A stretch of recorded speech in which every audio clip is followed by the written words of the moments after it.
Bem-vindos ao nosso primeiro tutorial sobre o uso do programa ColUP para modelagem e resolução de problemas de programação matemática, mais especificamente problemas de programação linear, programação inteira e inteira mista. O software ColUP pode ser obtido nessa página aqui, de mesmo nome, www.colup.org, e o que ele nos oferece basicamente é um ambiente para edição, para representação dos modelos que a gente quer resolver e para input dos dados. Além disso, a gente tem uma interface também para visualização do processo de solução, em termos das técnicas que estão sendo usadas para resolver o problema que a gente deseja, e do valor da solução final, no caso das variáveis de decisão e das restrições, da FO, etc.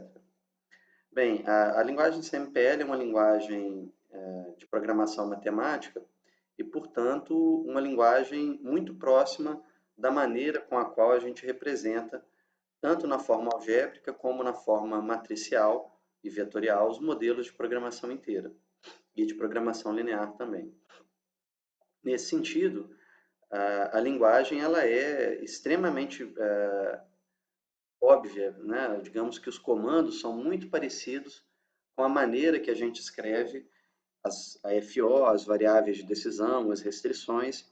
Então, é uma linguagem, digamos, de alto nível e dedicada a um propósito muito específico, que é a modelagem e resolução de modelos de programação matemática.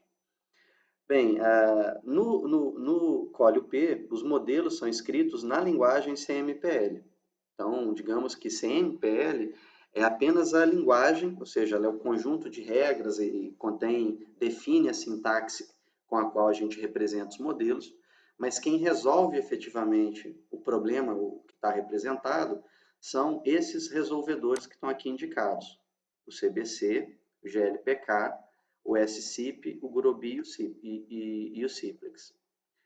Esses resolvedores, esses três primeiros resolvedores são resolvedores gratuitos e dos quais o CBC é o resolvedor default, tá? É o resolvedor com o qual a gente vai trabalhar nesse tutorial. Esses dois resolvedores aqui são resolvedores comerciais com a performance, via de regra, bastante superior à dos resolvedores gratuitos, mas uma vez que a gente não tem, normalmente não se tem uma licença desses resolvedores, que é cara, a gente fica limitado a resolver problemas de pequeno porte, que é o que as versões da licença de estudante permite. Então, para que nós possamos trabalhar com modelos de médio e grande porte, a gente vai usar os resolvedores gratuitos aqui. No caso, a gente vai usar nesse curso o CBC. Bem, CBC é uma linguagem que está escrita em C++, e como o código é aberto, a gente tem possibilidade de adaptar esse código para finalidades específicas. Quando a gente faz o download do ColUP, além do compilador da linguagem, do pacote Colio, a gente também recebe alguns outros aplicativos que são interessantes. A gente tem o PyCMPL e o JCMPL, que são aplicações para a gente construir uma interface em Java ou em Python, tá? E a gente tem também o CMPL Server, que é uma funcionalidade que permite que os modelos sejam despachados para serem resolvidos num servidor de alta performance. O entendimento desse curso introdutório, é que esses são tópicos avançados, tá? Então, num primeiro momento, a gente não vai abordá-los. Okay? A gente vai focar basicamente na representação dos modelos em CMPL e na sua resolução a partir do Colio. Bem, fazendo o download, o que a gente tem, eu vou voltar aqui na minha pastinha de download. Então, eu tenho aqui downloads, já fiz o meu download antes. Está aqui CMPL, foi o que eu baixei. Eu descompactei essa pasta e, abrindo a pasta, dentro aqui a gente tem uma pastinha chamada bin. Abrindo a pasta bin, a gente encontra aqui dentro o ícone Colio 4. Tá?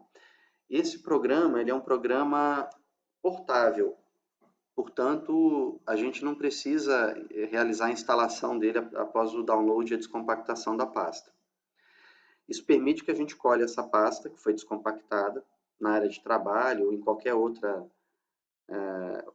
drive da máquina, ou até mesmo num pendrive. Tá?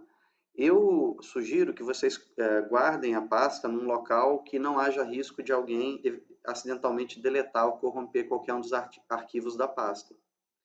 Porque isso pode eventualmente comprometer o uso do Colio.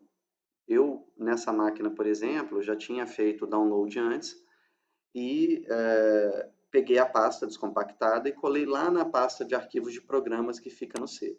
Então, fui lá dentro e deixei minha pastinha. Tá? Bem,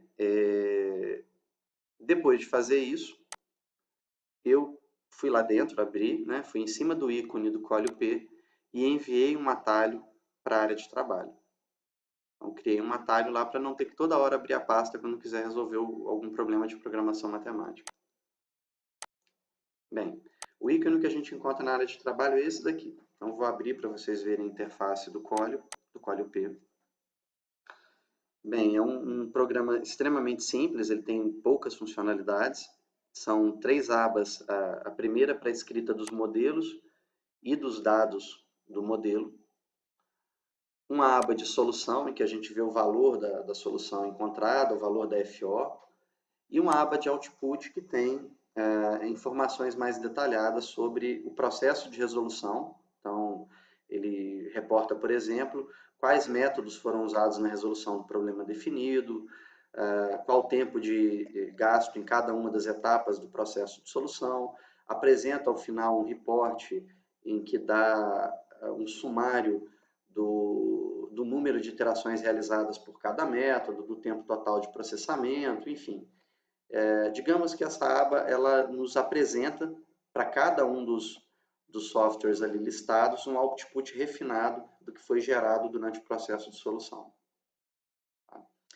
Bem, nas abas aqui em cima a gente tem na aba File as funções básicas para criar um novo problema, abrir e salvar, também abrir uma nova janela. Na aba Edit a gente tem as ferramentas de edição básica, né? Cortar, copiar e colar, avançar, ajustar zoom, que tipicamente a gente tem no ambiente Windows. E 2 ícones, Solve e Cancel. Solve para disparar o processo de resolução dos modelos e Cancel para interromper. Nos modelos de pequeno porte, muitas vezes o custo de processamento é tão baixo que o tempo total de processamento se limita a poucos segundos. E aí acaba que não existe, muitas vezes, a necessidade de interromper o processo de solução. A não ser que se saiba que há alguma coisa errada na definição dos dados de entrada ou na escrita das restrições e, ao invés de esperar, se interrompa para logo fazer a correção. Mas, no caso dos modelos de médio e grande porte, pode ser que o processo de solução comece a consumir alguns minutos ou horas. Esse é o caso, por exemplo, dos modelos de programação inteira de médio e grande porte. Nessas situações, é provável que alguns tomadores de decisão não possam esperar caso o tempo se alongue demais. E aí precisam interromper o processo de solução. O botãozinho Cancel está aí para isso. Na última aba Help, a gente tem informações sobre os desenvolvedores e sobre o grupo, né, de pesquisa que faz o desenvolvimento do Colio. E também um link para o manual da linguagem, que está aqui aberto em PDF. Bem, na continuação desse tutorial eu vou dar umas dicas gerais sobre a leitura desse manual e nesse momento a gente encerra e eu peço que vocês revisem o vídeo que a gente fez, baixem o Colio e tentem pelo menos abrir e verifiquem se está funcionando tudo bem. Na sequência a gente fala do manual. Um abraço e bons estudos.